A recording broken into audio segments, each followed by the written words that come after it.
Nang pirmahan ang divorce papers, nagpa-catering ng halagang i-4.5 million ang biyenan ko para ipakilala ang bagong manugang. Nang oras na ng bayaran, nagmamadali niya akong tinawagan. Bakit mo blinok ang card ko? Hapon sa Maynila sa pagtatapos ng tagulan, kulay abo ang langit.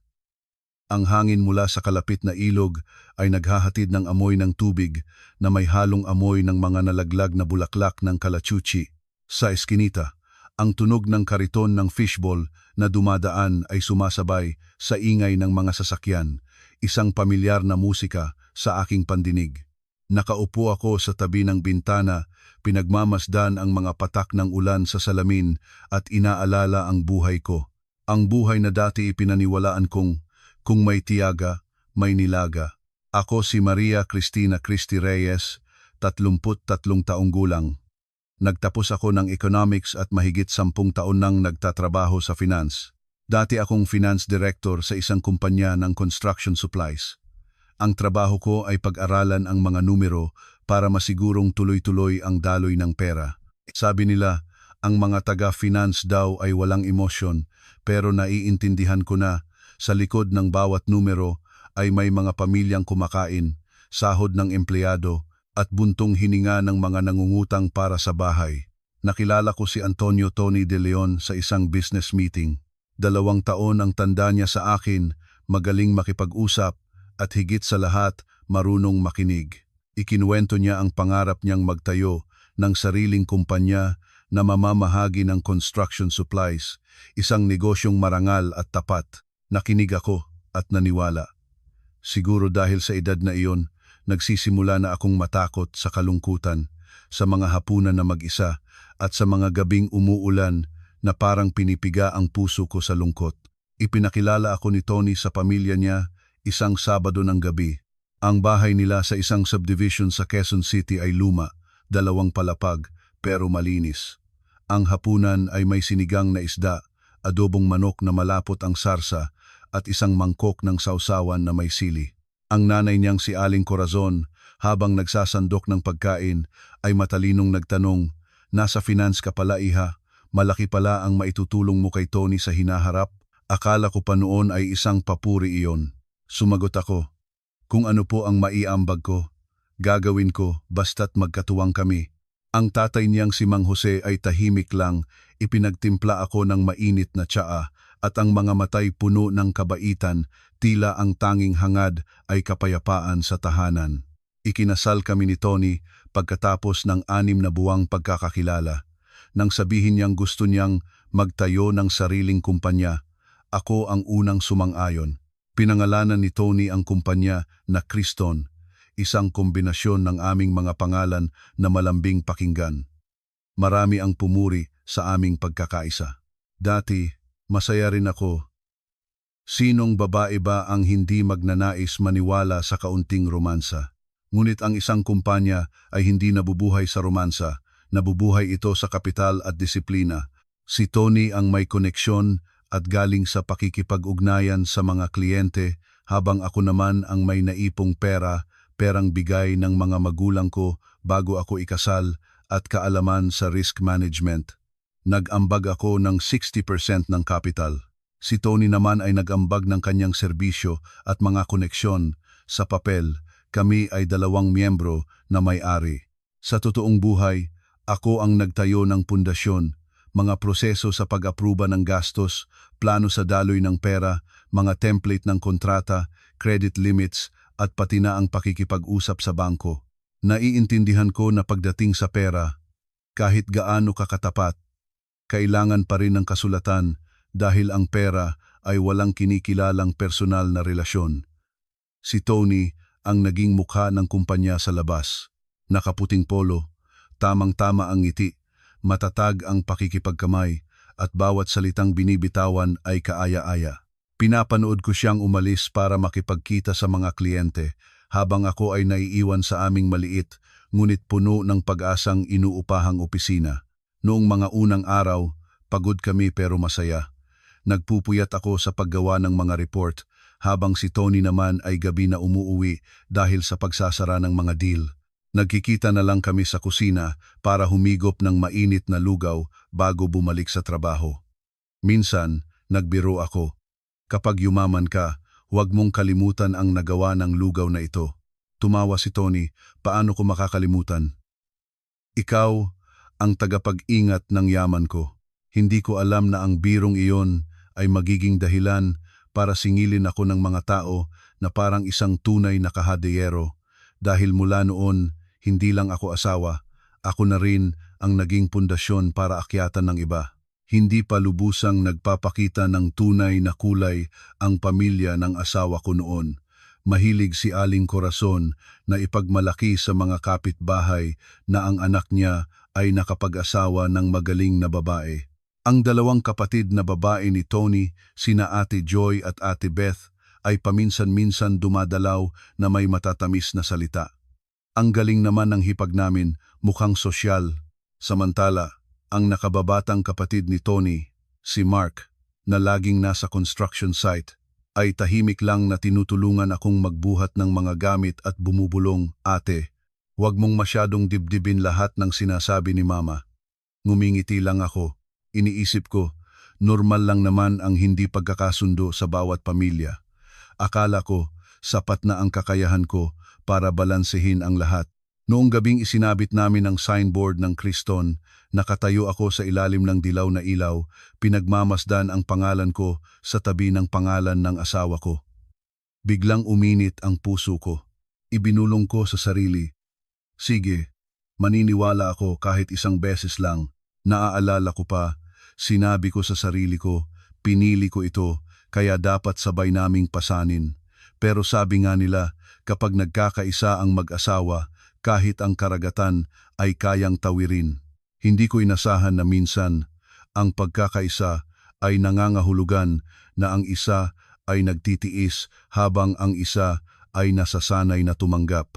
Pagkatapos maging matagumpay ng ilang unang kontrata ng kumpanya, mas naging madalas ang pagdalaw ko sa bahay ng mga biyenan ko.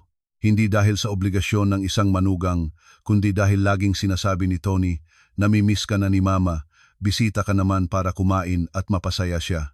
Maganda pakinggan, kaya pumayag ako para mapanatili ang kapayapaan. Sabi nga nila, kapag mabait ang manugang, tahimik ang tahanan. Ganoon lang kasimple ang iniisip ko noon. May isang malinaw na sistema sa bahay ng mga biyenan ko.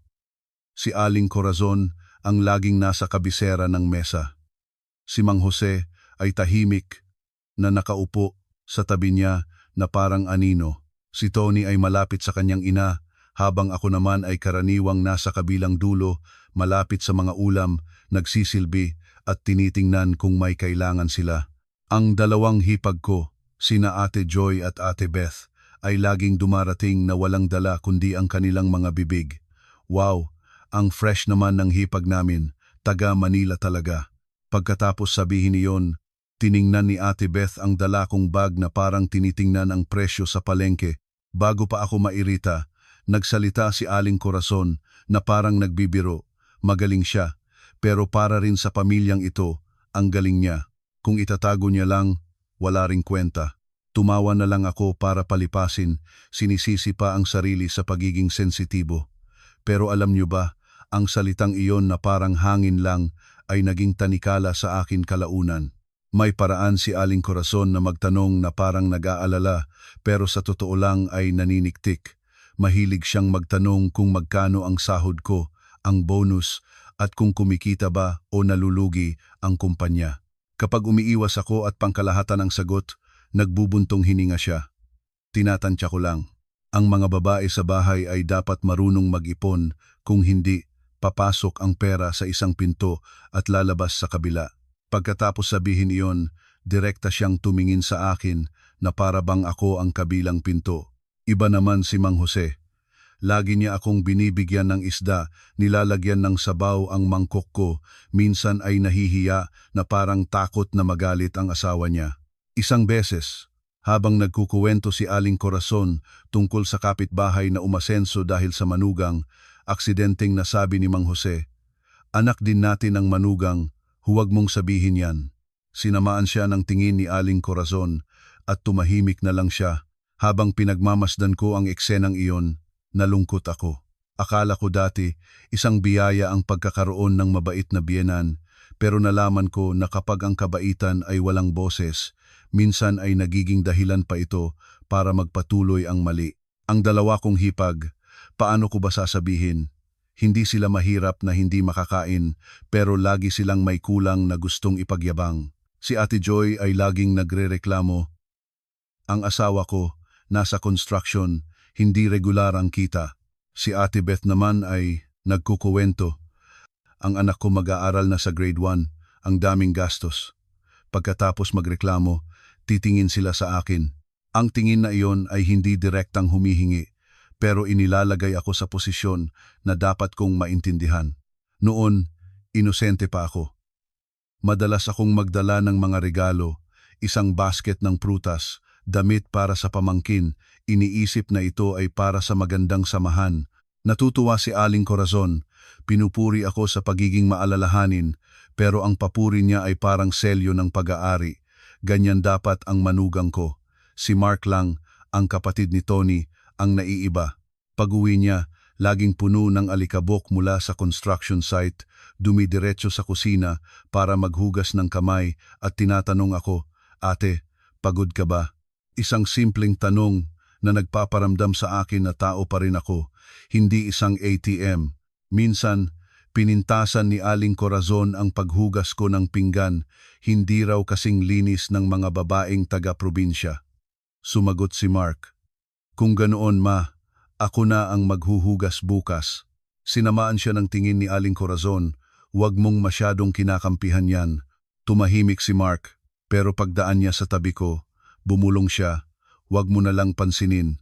Napabuntong hininga na lang ako. Sa bahay na iyon, ang mabuting salita ay kailangang ibulong habang ang masasakit na salita ay sinisigaw. Nagsimula kong mapansin ang isang ugali ni Tony. Sa labas, desidido siya, pero sa bahay, umiiwas siya. Kapag may sinasabi ang nanay niya, opo lang ang sagot niya. Kapag may sinasabi ang mga kapatid niya, ngumingiti lang siya. Kapag tahimik ako, hinihila niya ang kamay ko sa ilalim ng mesa na parang sinasabing, "Huwag mo nang palakihin." Lagi niyang sinasabi, "Pagpasensyahan mo na si mama. Matanda na." Nagpasensya ako, pero sa sobrang pagpapasensya, inakala nilang wala akong hangganan. Isang gabi, naghanda ng malaking salo-salo si Aling Corazon at inimbitahan ang mga kamag-anak. Nahuli ako ng dating dahil sa trabaho. Pagpasok ko pa lang, sinabi na niya sa harap ng lahat na parang nagbibiro, iba talaga ang finance director na manugang, may sariling oras. Nagtawanan ang lahat. Nakitawa ako, pero malamig ang pakiramdam ko. Nagtatawanan ba sila dahil masaya sila o dahil alam nilang hindi ako makakasagot? Iyon ang tanong ko sa sarili. Nang matapos kaming kumain at magligpit, hinila ako ni Ate Beth sa isang sulok ng kusina, palakaibigan ang tono, "Hipag, kapag lumaki na ang kumpanya, sabihan mo si Tony na tulungan naman kami ha." Ang pamilya namin ay pamilya rin ni Tony. Natigilan ako. Ang mga salitang iyon ay parang sa magkapatid. Pero sa ilalim nito ay isang patakaran na sila na ang nagtakda. Ang ari-arian naming mag-asawa ay ari-arian din ng pamilya niya. Lumunok ako at sumagot, "Kakausapin ko po si Tony." Ngumiti si Ate Beth. Isang ngiti na parang sigurado na sa panalo. Nang gabing iyon, pag-uwi namin, tinanong ako ni Tony, "May sinabi ba si Mama at Ate na ikinasama ng loob mo?" Sinabi ko ng diretso. Pakiramdam ko, minamanmanan ako. Tinatanong tungkol sa pera, sahod, sa kumpanya. Hindi ako sanay. Nagbuntong hininga si Tony.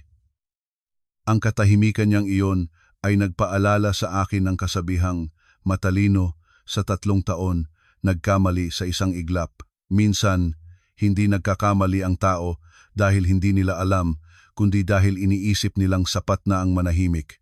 Sinubukan ko pa ring pakalmahin ang sarili ko. Sabi ko sa sarili ko, sige, maging masunurin akong manugang. Pero habang mas nagiging masunurin ako, mas dumarami ang masasakit na salita. At nagsimula kong maintindihan ang isang simpleng bagay. Sa isang pamilya, hindi mali ang pagkakaroon ng mga patakaran. Ang mali ay kapag ginagamit ang mga patakaran para pilitin ang iba na yumuko ng walang karapatang tumayo. Pagkatapos ng ilang buwan, nagsimulang gumaan ang takbo ng kumpanya namin ni Tony. Hindi pa kami mayaman, pero mas madalas nang pumasok ang pera at hindi na kami hinahabol ng mga utang. Hindi pa ako nakakapagdiwang nang sabihin ni Tony, "Mahal, kailangan nating maghanap ng karagdagang pondo para mas mabilis ang takbo." Ang mga supplier ng materyales, gusto nila mabilis ang bayad. Kapag mabagal tayo, mawawalan tayo ng supply. Naiintindihan ko iyon. Ang daloy ng pera sa industriyang ito ay parang tubig na dumadaloy sa maliit na siwang. Kapag bumara, titigil ang lahat. Pinag-isipan ko ito at nagpasya akong kumuha ng credit card na may mataas na limit sa ilalim ng pangalan ko. Nakipag-usap ako ng maayos sa bangko, pumirma sa lahat ng papeles at nagtakda ng malinaw na mga alituntunin. Bawat gastos ay dapat may resibo, sinumang gagamit ay dapat magpaalam at sa katapusan ng buwan ay magkakaroon ng pagsusuri. Pagkarinig nito, sunod-sunod na tumango si Tony. "Huwag kang mag-alala, mahal. Seryoso ako sa negosyo, hindi ako pabaya." Noong una, binigyan ko lang si Tony ng supplementary card para sa mga transaksyon niya kapag nakikipagkita sa mga kliyente. Ako ang may hawak ng pangunahing card dahil sanay akong mag-monitor. Maayos naman ang paggamit ni Tony sa unang ilang linggo. Ang mga resibo mula sa mga restaurant, gastos sa gasolina para sa mga business trip, lahat ay mukhang makatwiran. Pinuri ko pa ang sarili ko sa tamang desisyon. Nagtutulungan kami bilang mag-asawa, isa ang nag-iingat ng pera at isa ang gumagastos. Hanggang isang gabi, sinabi ni Tony ang isang bagay na nagpakaba sa akin. Sabi ni Mama, matanda na raw siya. Minsan, kapag nasa labas at may kailangang bilhin, nahihiya siyang humingi. Pwede mo ba siyang bigyan ng supplementary card para hindi siya mapahiya? Tiningnan ko siya. Ang salitang mapahiya ay mahirap tanggihan. Sinubukan kong manatili sa aking mga prinsipyo. Sige, pero maliit lang ang limit. At anumang gastusin niya, kailangan kong malaman. Ngumiti si Tony. Oo naman, hindi naman siya magastos. Isang linggo pagkatapos, tinawagan ako ni Aling Corazon na may kakaibang tamis sa boses. "Christy, iha, busy ka ba? Nagpunta kasi ako sa pawn shop para palitan itong luma kong kwintas pero kulang ng kaunti ang pera ko. Pwede mo ba akong tulungan?" Narinig ko ang kulang ng kaunti, kaya hindi na ako nagtanong pa. Sinabi ko na lang na gamitin niya ang card. Tumawa siya. Ang bait talaga ng manugang ko. Paglipas ng panahon, nagsimula na ring manghiram sina Ate Joy at Ate Beth. Hindi sila direktang humihingi ng card. Paligoy-ligoy sila, hipag, may appointment ako sa salon, kinapos ako sa pera, o may sakit ang anak ko, kailangan kong magbayad muna sa ospital, bukas ibabalik ng asawa ko. Sa tuwing ganoon, titingnan ako ni Tony na parang nakikiusap, para akong nasa gitna. Sa isang banda ay ang aking mga prinsipyo, at sa kabilang banda ay ang tinatawag na kapayapaan sa pamilya. Pumayag ako, hindi dahil tanga ako, kundi dahil takot akong tawaging kuripot.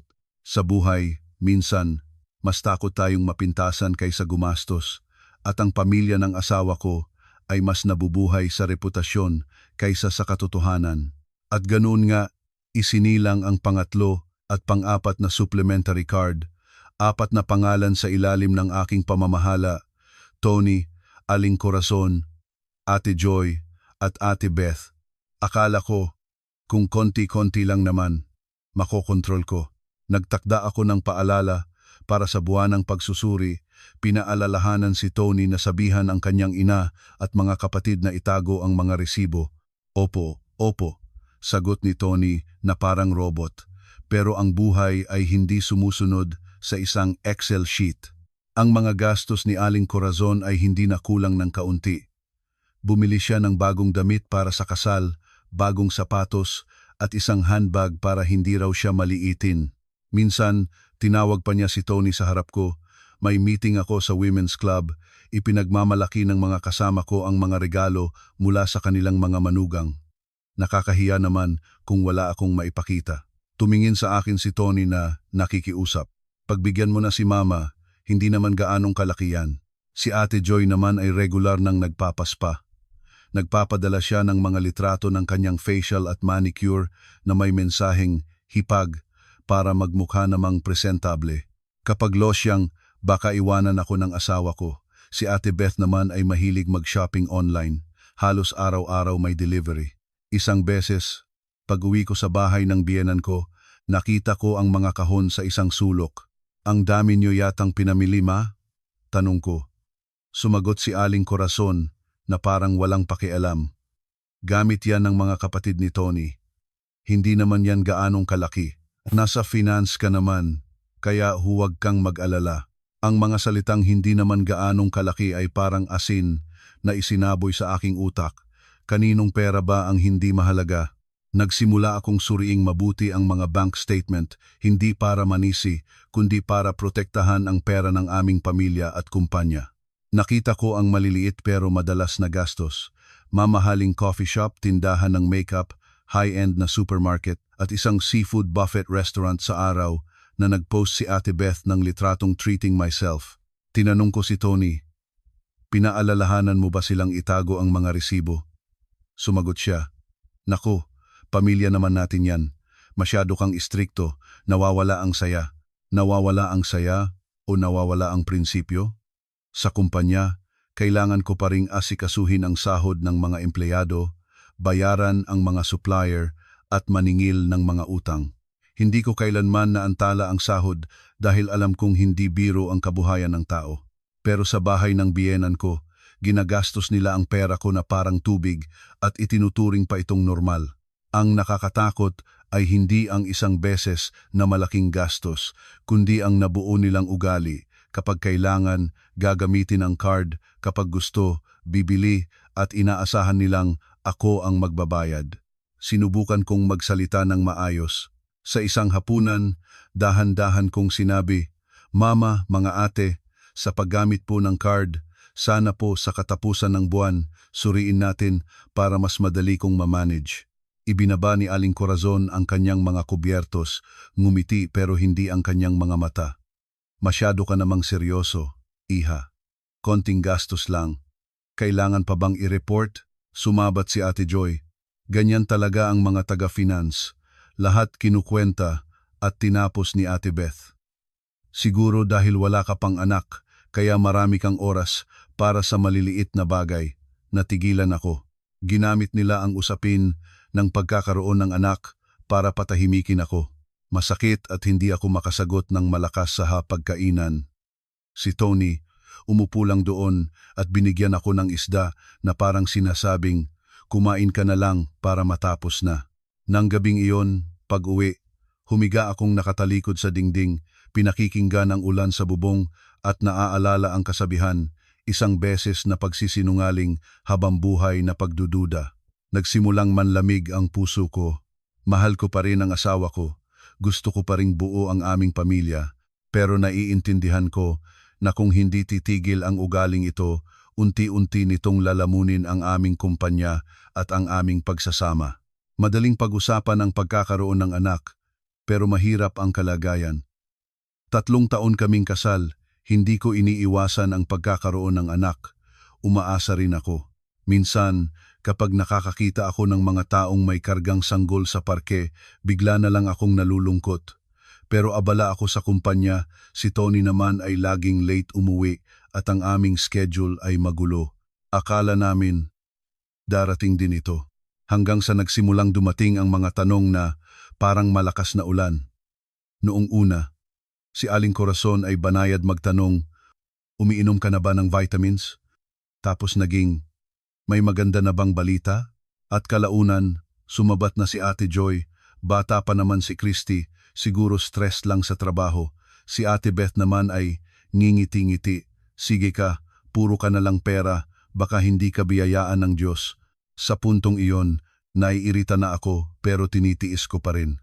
Sabi ko sa sarili ko, normal lang na mag-alala ang mga nakakatanda para sa apo. Pero ang normal na iyon ay unti-unting naging parang paghuhusga. Ako na ang nagsabi kay Tony, magpatingin na kaya tayo para malaman natin. Ayoko nang manghula. Pumayag naman si Tony. Sige, para matigil na rin si Mama sa kakakulit. Pumili kami ng isang malaking klinika, nagpasuri, at habang hinihintay ang resulta, nanlalamig ang aking mga kamay. Katabi ko si Tony, pero ang mga mata niya ay nakatutok sa kanyang telepono. Hindi ko siya sinisisi. Alam kong abala siya. Pero sa sandaling pinakakailangan ng isang babae ang kanyang asawa, minsan ang screen ng telepono ay nagpaparamdam sa iyo na nag-iisa ka. Diretsong nagsalita ang doktor. Pareho kayong walang malubhang problema sa kalusugan. Naapektuhan lang ang cycle mo dahil sa stress, at si Tony naman ay may irregular na pamumuhay at laging nagpupuyat. Pinayuhan kami ng doktor na baguhin ang aming lifestyle, bawasan ang stress at mag-obserba pa ng ilang buwan. Nakahinga ako ng maluwag, at least walang sinisisi. Plano kong sabihin ito sa pamilya ng asawa ko ng mahinahon. Sabi po ng doktor, kailangan naming magpahinga at iwasan ang stress. Akala ko, gagaan ang loob nila, pero nakalimutan ko ang isang bagay. May mga taong hindi kailangan ang katotohanan. Kailangan lang nila ng dahilan para manisi. Nang gabing iyon, nagluto si Aling Corazon ng misua. Ang bango ng sabaw at bawang ay bumalot sa kusina. Habang nagsasandok, nagtanong siya, ano ang resulta? May problema ba? Sinabi ko ang totoo. Sabi po ng doktor, stress lang kaming dalawa at kailangan naming baguhin ang aming lifestyle. Walang malubhang sakit. Sinabi ko iyon para mapanatag sila, pero iyon pala ang gagamitin nila laban sa akin. Ibinaba ni Aling Corazon ang sandok. Tiningnan ako mula ulo hanggang paa at dahan-dahang nagsalita na parang nagtuturo. Kung walang sakit, bakit hindi magkaanak? O baka naman hindi marunong mag-alaga sa sarili. Umiinom ng malamig, nagpupuyat, nagtatrabaho na parang lalaki kaya nasisira ang katawan. Natigilan ako.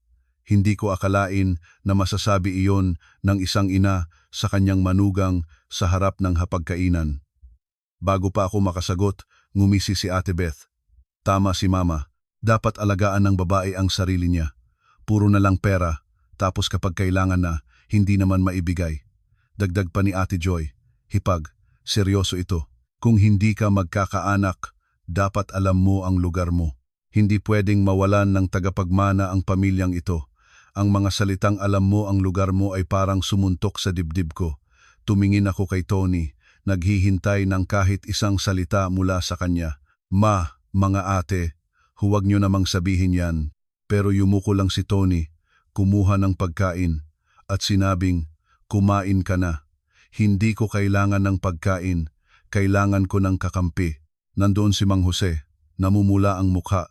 Nagtangka siyang magsalita pero tumahimik din. Sa huli, nagbuntong hininga na lang siya, tumayo at lumabas. Ang tunog ng upuan na umusad sa sahig ay parang tunog ng luhang nilunok.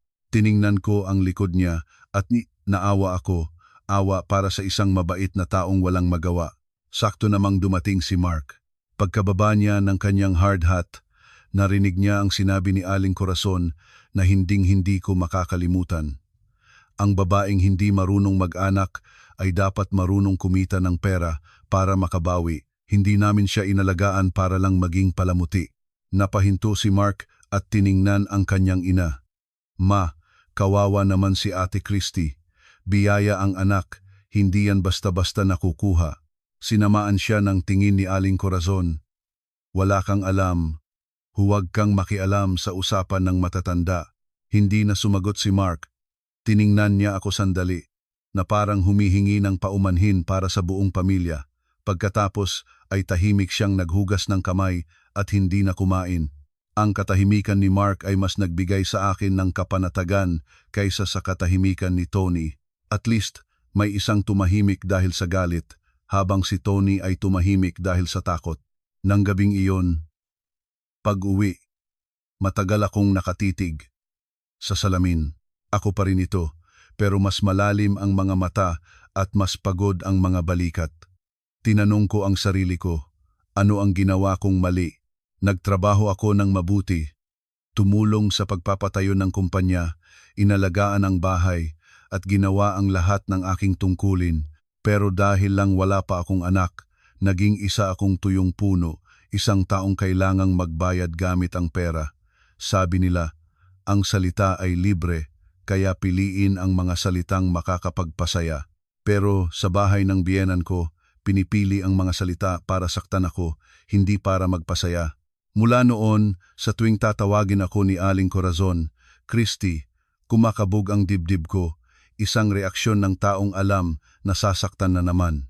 Sinubukan ko pa ring mapanatili ang kapayapaan, ginampanan ang papel ng isang manugang, pero may nagbago sa loob ko. Hindi ko na itinuturing ang kanilang mga sinasabi bilang mga salitang nabitawan lang. Nagsimula kong maintindihan na inilalagay nila ako sa isang posisyon na mas mababa pa sa pagiging tao. At kapag ang isang babae ay itinulak sa isang sulok, alinman sa dalawa, masisira siya o matututo siyang tumayo kahit mag-isa. Matapos ang hapunan na iyon, kung saan ipinagtanggol ako ni Mark, hindi naman tumigil sa panunukso ang pamilya ng asawa ko. Nagbago lang sila ng paraan. Hindi na nila direktang sinasabi na hindi ka magkaanak sa harap ng maraming tao, kundi mga pahiwatig na parang maliliit na karayom na tumutusok ng paulit-ulit. At alam nyo naman, kahit maliit ang karayom, kapag paulit-ulit, magdudugo rin. Itinuring na ni Aling Corazon na obligasyon ko ang kumita ng pera. Minsan, tinawagan niya ako habang nasa opisina na parang nag-o-order lang ng gulay. Christy, bukas, death anniversary ng lolo nyo. Nag-imbita ako ng halos 20 kamag-anak. Ikaw, nasa gitna ako ng meeting, tinitingnan ang listahan ng mga utang habang naririnig ko ang sinasabi niya sa kabilang linya. Nahihilo ako. Mahina kong tinanong, Ma, sa bahay po ba lulutuin o mag-o-order na lang? Sumagot siya, magastos kung o-order. Magaling ka namang manugang, dapat alam mo kung paano dumiskarte. Ano pa ang silbi ng babae sa bahay kung hindi man lang makapagluto ng handaan? Ang mga salitang ano pa ang silbi ay hindi niya sinigaw, pero sapat na para marinig ko kung paano ako binibigyan ng grado. Ginawa ko pa rin. Pumunta ako sa palengke para mamili, nag-order ng ilang putahe para mapabilis at umupa ng katulong sa pagluluto para umabot sa oras. Hindi ako nanghinayang sa pagod, nanghinayang ako sa pakiramdam na inuutusan akong parang katulong. Tiningnan ko ang aking telepono na puno ng mga paalala, tapos tiningnan ko ang aking mga kamay na amoy sibuyas at bawang, at bigla akong natawa. Dati, tinatawag akong finance director. Pero dito, ang halaga ko ay nasusukat sa ganda ng handaan. Sa araw ng handaan, dumating ang mga kamag-anak. Si Aling Corazon ay nakasuot ng magandang bestida at kumikinang na kwintas. Habang nagbubuhos ng tsaa, ipinagmalaki niya, ang manugang ko ang nag-asikaso ng lahat. Magaling yan. Tiningnan ako ng mga bisita mula ulo hanggang paa at tumango. Oo nga. Masarap magkaroon ng ganyang manugang. Narinig ko ang salitang masarap na parang kasing alat ng luha. Masarap para kanino? Para sa nakikinabang o para sa nagpapakahirap? Dumating din sina Ate Joy at Ate Beth. Puro papuri pero hindi man lang tumulong. Nang nagliligpit na, bumulong sa akin si Ate Beth. Hipag, ang sarap ng handa mo ngayon. Natuwa si Mama, kaya mamahalin ka niya. Kapag mahal ka niya, magiging madali ang buhay mo dito. Natigilan ako. Para pala maging madali ang buhay sa bahay na ito, kailangan kong bilhin gamit ang pagod at pera, hindi pagmamahal. Tiningnan ko si Tony. Gwapo pa rin siya, nakikipag-usap sa mga kamag-anak, ngumingiti at nag-aalok ng alak. May pumuri sa kanya, Tony, ang swerte mo sa asawa mo. Ngumiti si Tony, salamat po sa asawa ko. Narinig ko ang salitang salamat pero walang laman. Salamat na parang lahat ay kumukuha pero walang nagbabalik. Sa mga sumunod na araw, naging abala ang kumpanya. Kinailangan kong makipag-usap sa bangko, mag-asikaso ng papeles para sa isang short-term loan para sa bagong supply at habulin ang mga hindi pa nagbabayad. Tinitingnan ako ng mga empleyado na parang ako ang kanilang sandalan. Pinanatili ko ang aking prinsipyo. Tamang sahod sa tamang araw, malinaw na usapan sa mga supplier at maayos na mga dokumento. Alam kong sa negosyo, kapag may daya, babalik din sa'yo. Pero pag-uwi ko, pagod na pagod, tatawag na naman si Aling Corazon. Christy, sa susunod na linggo, ikakasal ang pamangkin ni Joy. Pag-isipan mo kung magkano ang ibibigay nating regalo. Hindi tayo pwedeng mapahiya. Tanong ko, hindi po ba dapat si Ate Joy ang magdesisyon niyan? Suminghal si Aling Corazon. Kaninong pamilya ba? Pamilya natin. Bilang manugang, dapat alam mo kung paano ingatan ang reputasyon ng pamilyang ito. At muli, kinailangan kong ingatan ang kanilang reputasyon gamit ang sarili kong pera. Nagsimula akong mapagod, isang pagod na hindi kayang bawiin ng tulog. Pagod dahil araw-araw kailangan kong magpanggap. Magpanggap na matatag para sa kumpanya. Magpanggap na masaya para sa pamilya ng asawa ko at magpanggap na hindi apektado sa usapin ng anak. Minsan, habang kumakain, nasusuka ako. Akala ko, buntis na ako. Bumili ako ng pregnancy test at nang makita ang isang linya, nanlumo ako. Naupo ako sa banyo, tumatawa mag-isa habang nangingilid ang luha. May panahon para sa lahat, pero ang panahon ko ay parang walang katapusan sa dilim. Nang gabing iyon, pag-uwi ni Mark, nakita niya akong nakatulala sa mesa. Hindi siya nagtanong. Kumuha lang siya ng tubig at sinabing, "Ate, kumain ka na ba? May dala akong siopaw." Umiling ako. Nag-aalangang sinabi ni Mark, "Huwag mong masyadong pilitin ang sarili mo." Sabi nila, kapag ang isda ay hindi inasinan, nabubulok. Pero sa tingin ko, kapag ang tao ay hindi minahal, ang pamilya rin ay nabubulok. Pagkatapos niyang sabihin iyon, tumahimik na siya. Tiningnan ko ang nakababatang kapatid ng asawa ko at nakaramdam ako ng lungkot at ginhawa. Ginhawa dahil mayroon pa ring isang tao sa bahay na iyon na itinuturing akong pamilya. Lungkot dahil ang kabaitan niya ay masyadong maliit para takpan ang lahat ng pasakit na dinaranas ko. Gabi na umuwi si Tony. Pagkahubad niya ng sapatos, nagtanong siya, "Anong problema? Ang putla mo." Sinabi ko ang totoo, pagod na ako. Parang kahit anong gawin ko, hindi sapat. Laging may kailangan ang pamilya mo sa akin. Hindi ako makina. Nagbuntong hininga si Tony, na parang pinapakalma ako. Tiyaga lang. Ganyan lang talaga sila. Kapag tahimik ang bahay, mas magiging maayos ang lahat. Narinig ko iyon. At nanlumo ako. Ang tahimik na bahay pala ay nangangahulugan na kailangan kong manahimik, magtiis at tanggapin ang lahat. At ang maayos na lahat ay para kay Tony, para magmukha siyang perpekto sa mata ng iba.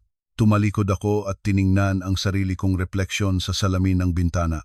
Sa unang pagkakataon, tinanong ko ang sarili ko ng isang bagay na hindi ko kailanman naglakas loob na itanong.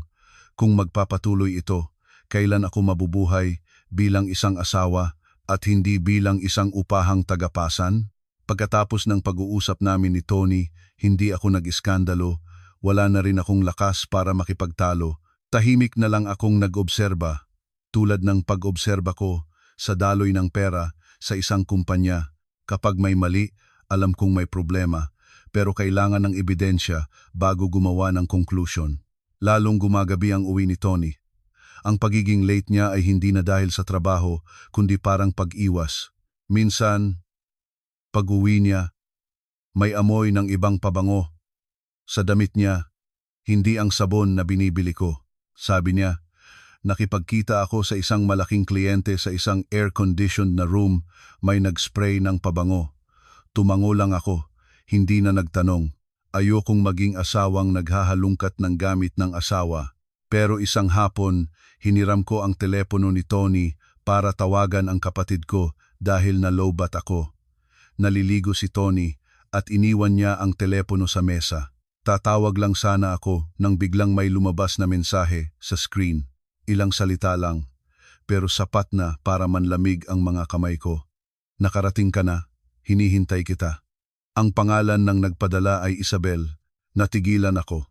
Sabi nila, ang mga babae ay mapaghinala pero nasa finance ako. Hindi ako naniniwala sa kutob, naniniwala ako sa datos. kaya hindi ko na binasa ang iba pa, hindi rin ako naghalungkat. Ibinalik ko ang telepono sa dati nitong pwesto at nag-charge ng sarili kong telepono. Malakas ang kabog ng dibdib ko, pero kalmado ang mukha ko. Nang gabing iyon, pinagmasdan ko si Tony. Habang kumakain, palihim siyang sumusulyap sa kanyang telepono. "Busy ka ba?" tanong ko. "Nag-message lang ang kliyente tungkol sa trabaho." Sagot niya. Ang sagot niya ay parang isang rehearsed na linya. Tiningnan ko ang sabaw sa harap ko. Biglang nawalan ng lasa. Mabilis nakatulog si Tony. Pero ako, hindi. Pinakinggan ko ang ingay ng electric fan, ang mga sasakyan sa malayo, at tinatanong ang sarili ko, sino si Isabel? Kung kliyente, bakit ganoon ang mensahe? Kung empleyado, bakit ang tamis ng mga salita? Ayokong magkamali sa puntong ito. Kinabukasan, pumasok ako sa trabaho na parang walang nangyari. Hindi ko tinanong ang asawa ko. Pinili kong suriin ang isang bagay na may karapatan at kakayahan akong gawin, ang mga gastos. Sa puntong ito, may malinaw ng proseso ang kumpanya sa paggastos. May limit para sa pakikipagkita sa mga kliyente, may approval para sa pagbili ng mga regalo, at may listahan para sa mga business trip. Binuksan ko ang sistema at tiningnan ang mga kamakailang gastos na inaprubahan ni Tony. May ilang linya na nagpatigil sa akin. Isang mamahaling restaurant, 2 beses sa isang linggo, sa mga araw na sinabi ni Tony na may kamiting siyang malaking kliyente. Tiningnan ko ang petsa sa resibo, ang lokasyon, at binuksan ang kanyang kalendaryo. Nakasulat lang, meeting with a partner. Walang pangalan ng kumpanya, walang contact person, walang minutes of the meeting. Tinawag ko si Grace, ang aming chief accountant, na kinuha ko mula pa noong umpisa. Magaling siyang magtrabaho, mapagkakatiwalaan, at may prinsipyo. Hindi ko direktang tinanong tungkol sa pagtataksil. Nagtanong ako tungkol sa trabaho. "Grace, kumpleto ba ang mga resibo para sa mga gastos na ito?" Tiningnan ako ni Grace sandali, na parang nag-iisip kung dapat ba siyang magsalita. Pagkatapos ay ibinaba niya ang mga papel at bumulong. "Ma'am, napapansin ko pong nag-iiba ang paraan ng pag-approve ni Sir Tony." Sabi niya, bawasan daw ang mga proseso para mas mabilis. Kapag nagtatanong ako, nagagalit siya. Tumingin ako sa kanya. Paano siya nagagalit? Nag-aalangang sumagot si Grace. Sabi niya, "Masyado raw akong istrikto, tulad niyo raw, kaya nababalam ang trabaho niya." Natawa ako, pero walang tunog. Sa loob ng 3 taon, ang pagiging istrikto ko ang nagpanatili sa kumpanya. Pero para sa isang taong gustong malayang gumastos, ang prinsipyo ay isang hadlang. Sinabi ko kay Grace, "Itago mo ang soft copy ng lahat ng dokumento, at kung may kulang na impormasyon, lagyan mo ng note." Kalmado ang boses ko, pero sa isip ko, inilalagay ko na ang lahat sa kategorya ng panganib. May senyales, may pattern, may motibo. Nang hapong iyon, pumunta ako sa bahay ng biyenan ko dahil pinapunta ako ni Aling Corazon. Pagpasok ko, narinig ko siyang nagrereklamo. Kawawa naman si Tony. Sobrang abala. Pumapayat na. Siya, bilang asawa, dapat alagaan mo siya. Baka may ibang mag-alaga sa kanya. Ang mga salitang ibang mag-alaga ay idiniin niya na para bang mayroon ng isang hindi nakikitang tao sa bahay. Ngumisi si Ate Beth, ang mga matagumpay na lalaki. Maraming nagkakagusto. Kapag hindi inalagaan ng asawa, mawawala. Sumabat si Ate Joy. At saka, baka tadhana na rin ito. Kailangan ng pamilyang ito ng apo. Kung wala, aalis din ang lalaki. Narinig ko ang bawat salita na parang kutsilyong hinahasa. Hindi nila alam na nakita ko na ang pangalang Isabel, pero gumawa na sila ng dahilan para ako ang sisihin kung maghiwalay kami. Ang kasalanan ay dahil hindi ko siya inalagaan, dahil hindi ako nagkaanak. Nandoon si Tony, tahimik. Tahimik na tulad ng dati. Ang kaibahan lang, ngayon, hindi ko na tinitingnan ang kanyang katahimikan bilang kabaitan. Tinitingnan ko ito bilang pakikipagsabuatan. Pag-uwi sa bahay, naligo ako. Ang tubig na dumadaloy sa aking mga balikat ay hindi kayang hugasan ang lamig sa aking dibdib. Naalala ko ang kasabihan, ang matuwid ay hindi natatakot. Kung matuwid ako, hindi ako dapat matakot. Pero hindi ko rin pwedeng ipikit ang aking mga mata habang pinuputol ng iba ang aking puno. Mula noon, nagsimula kong bigyang pansin ang maliliit na bagay. Pinalitan ni Tony ang password ng kanyang computer. Dala-dala niya ang kanyang telepono sa banyo. Lumalabas siya sa balkonahe para sumagot ng tawag. Ngumingiti siyang mag-isa habang nakatingin sa screen, tapos haharap sa akin na parang walang nangyari. Ang mga detalyeng ito ay parang maliliit na gastos sa isang bank statement. Kapag isa-isa, maliit lang, pero kapag pinagsama-sama, nagiging isang malaking halaga. Ang halaga ng pagtataksil. Wala pa akong huling ebidensya, pero alam ko na ang susunod kong gagawin. Hindi para makipag-away, kundi para iligtas ang natitirang bahagi ng aking buhay. Hindi ko na tinanong si Tony tungkol kay Isabel. Alam kong ang mga lalaking tulad niya, kapag tinanong, mayroon siyang daan-daang paraan para ibaling ang usapan sa nag-overthink ka lang. Ayoko ring gawing entablado ng awayan ang aming bahay para lang may mapag-usapan ang aking biyenan at mga hipag. Pinili ko ang sarili kong paraan. Ang paraan ng isang taong matagal nang nasa finance, dahan-dahan, sigurado at hindi nagpapadala sa emosyon. Isang tanghali, nagpaalam akong umuwi ng maaga. Nagmaneho ako sa mga maliliit na kalye, malapit sa opisina. Naghanap ako ng isang studio unit na inuupahan buwanan, isang uri ng apartment na may elevator, electronic lock at tahimik. Hindi malaki ang kwarto, sapat lang para sa isang kama, isang mesa, isang maliit na kusina at isang bintanang nakatanaw sa mga puno. Pumirma ako ng kontrata gamit ang aking pangalan, nagbayad, kinuha ang susi at biglang nakahinga ng maluwag. Kakaibang pakiramdam, parang isang taong nalulunod na nakahanap ng masasandalan. Hindi ako naglipat ng gamit ng biglaan. Nagdala lang ako ng ilang damit, isang lumang laptop at mga personal na gamit. Sinabi ko kay Tony na may proyekto ang kumpanya at kailangan ko ng lugar na malapit sa opisina para magtrabaho sa gabi. Okay, lang ang sagot niya, hindi na nagtanong pa. Ang kanyang kawalang interes ay lalong nagpatunay sa akin na ang puso niya ay matagal nang nasa iba. Ang sumunod kong ginawa ay hindi pag-iyak o pagkukuwento sa mga kaibigan. Nagsimula akong mag-back up. Binuksan ko ang aking laptop at nag-log in sa bawat account ng kumpanya na may access ako. Pinalitan ko ang password ng mga mahahalagang email, nagdagdag ng two-factor authentication at isinulat ang mga ito sa isang maliit na notebook. In-download ko ang mga file ng Articles of Incorporation, Business Registration, listahan ng mga may-ari at mga nakaraang minutes of the meeting. In-filter ko ang mga cash flow report, malalaking kontrata at mga credit agreement. Wala akong kinuha na hindi sa akin. Kumuha lang ako ng kopya ng mga bagay na magpapatunay ng aking kontribusyon at responsibilidad. Pagkatapos, inasikaso ko ang aking mga personal na gamit. Ang bahay na tinitirhan namin ay bigay sa akin ng mga magulang ko bago ako ikasal.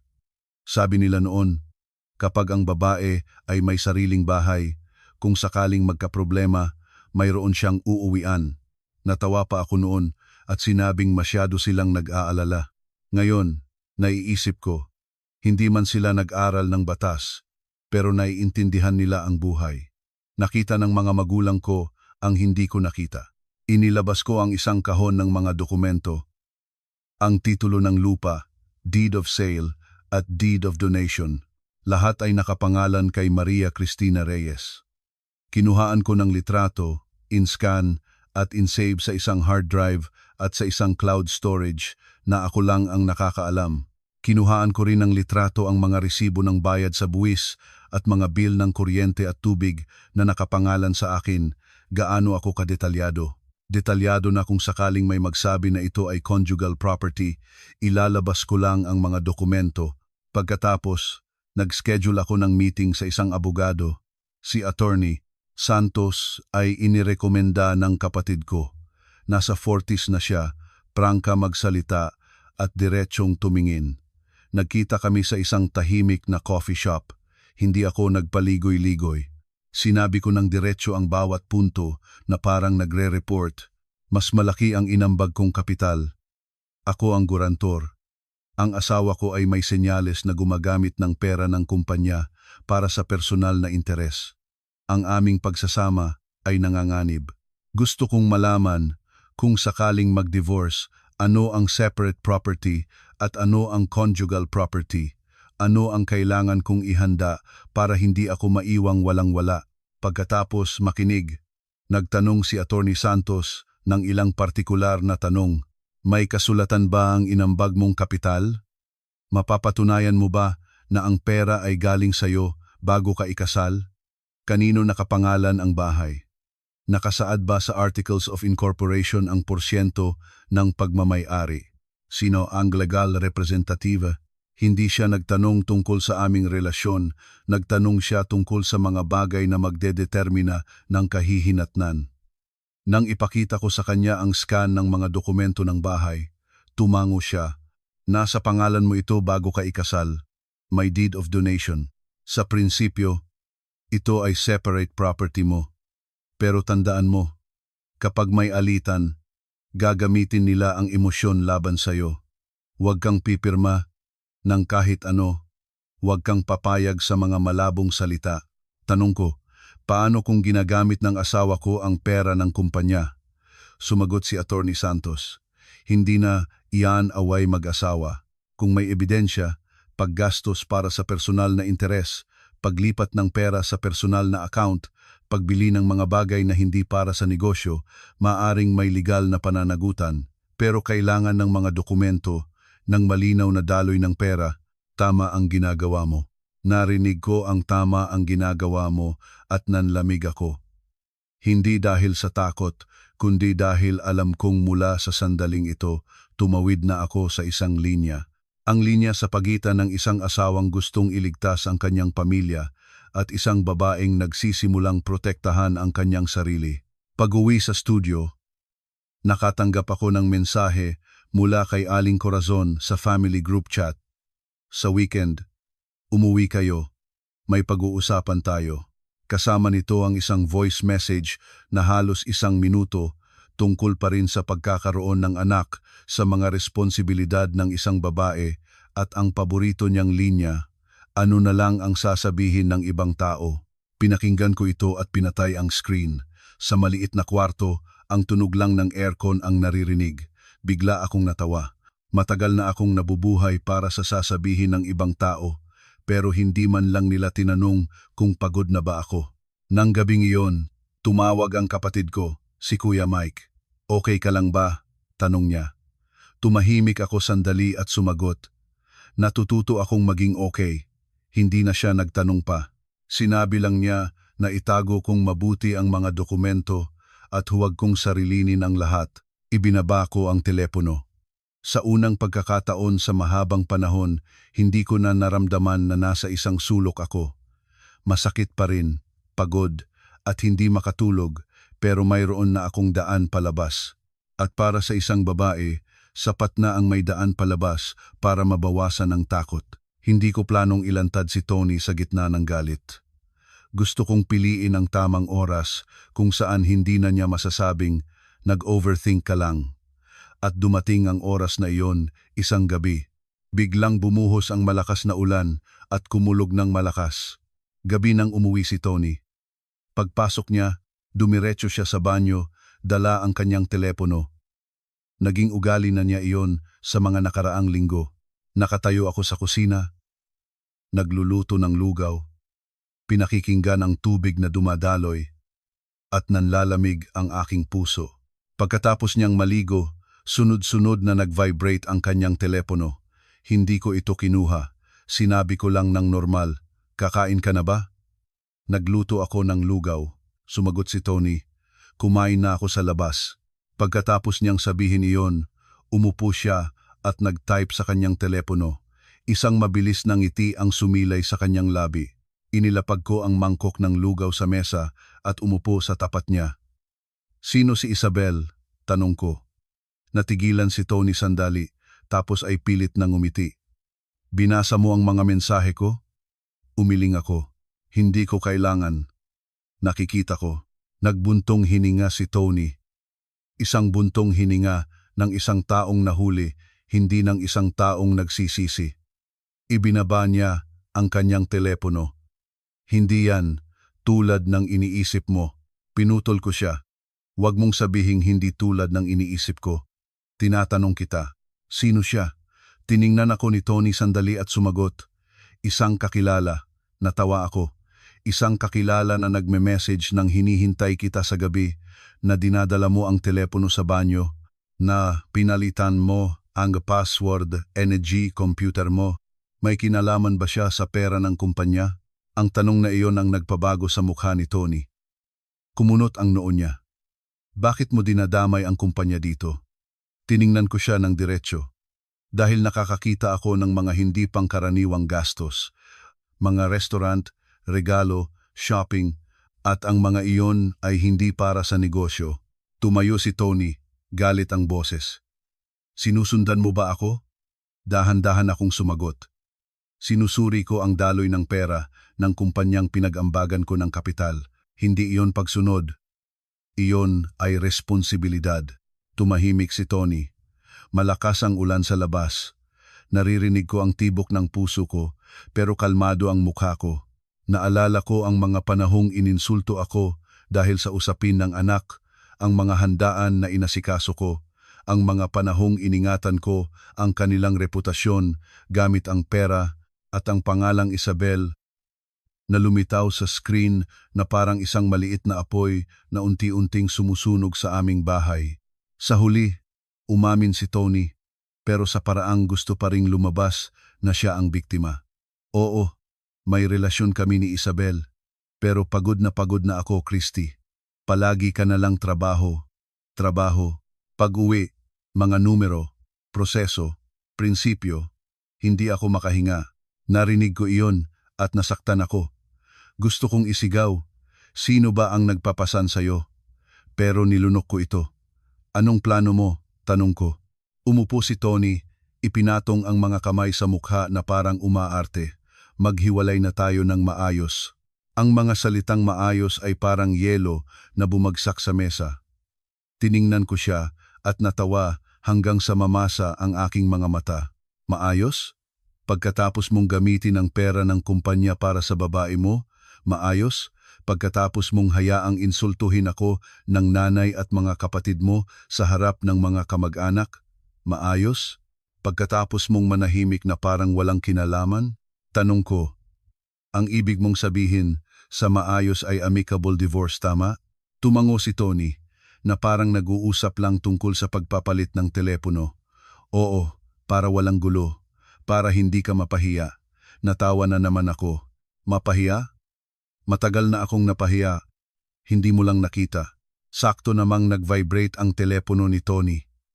Tiningnan niya ang screen at mabilis na pinatay. Alam ko kung sino ang tumatawag. Tumayo ako, kumuha ng tubig para hindi manginig ang boses ko. Bukas, makikipagkita ako sa abogado ko. Dapat maghanda ka na rin. Kumunot ang noo ni Tony. Para saan pa ang abogado? Amicable naman, pipirma na lang. Tumingin ako sa kanya ng matagal. Akala mo ba aalis akong walang dala? Tumahimik si Tony. Nakita ko sa mga mata niya ang inis. Hindi dahil nagsisisi siya, kundi dahil takot siyang hindi na niya ako kontrolado. Bago pa ako makapasok sa kwarto, nag-message ang family group chat. Isang voice message mula kay Aling Corazon, matinis ang boses. Christy, diretsahan na. Kailangan ng pamilyang ito ng apo. Kung hindi mo maibigay, dapat alam mo na ang gagawin. Huwag mong sayangin ang buhay ni Tony. Natigilan ako. Hindi dahil nagulat ako, kundi dahil sa wakas, sinabi na niya ang matagal na niyang gustong sabihin. Paalisin ako para may lugar para sa iba. Narinig ito ni Tony. Hindi niya kinuha ang telepono. Hindi siya nag-reply ng, "Ma, huwag mong sabihin yan." Tiningnan niya lang ako, litong-lito. Mainitin lang ang ulo ni Mama. Huwag mo nang pansinin. Humarap ako sa kanya. Hindi ko papansinin. Ilalagay ko ito sa file. Natigilan si Tony. Sa unang pagkakataon, nagsalita ako ng isang bagay na hindi niya alam kung paano sasagutin. Nang gabing iyon, hindi ako natulog.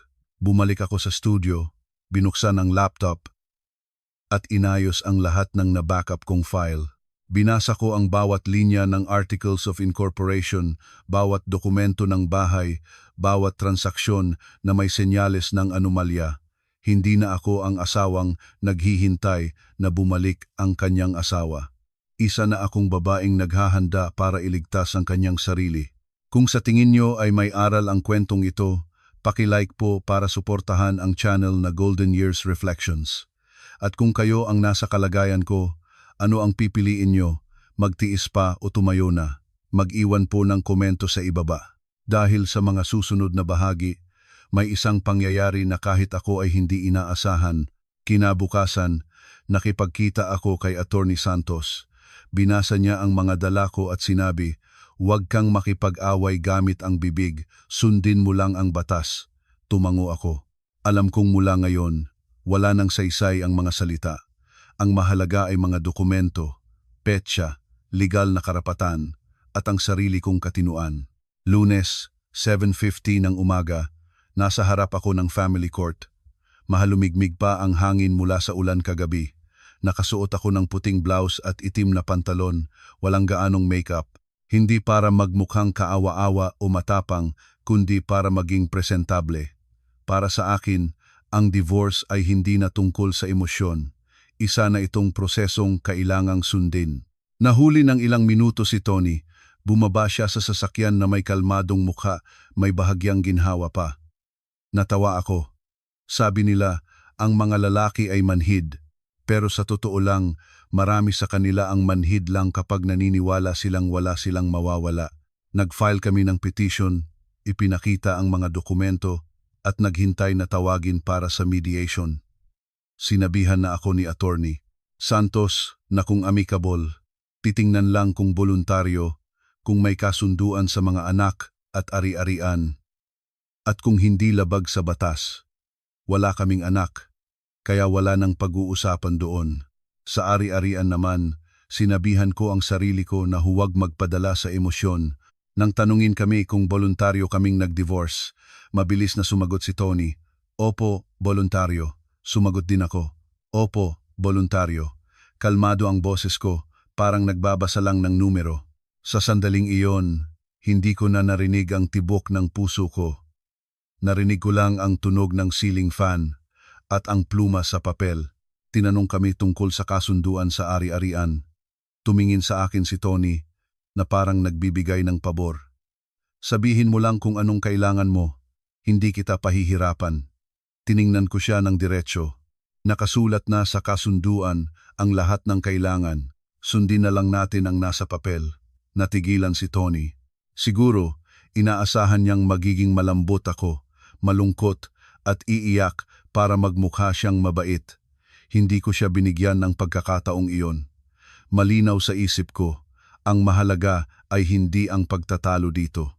Ang mahalaga ay makalaya ako sa legal na bigkis ng kasal para sa mga susunod na usapin tungkol sa kumpanya, sa maling paggamit ng pera at sa karapatan sa bahay ay hindi na maging simpleng away mag-asawa.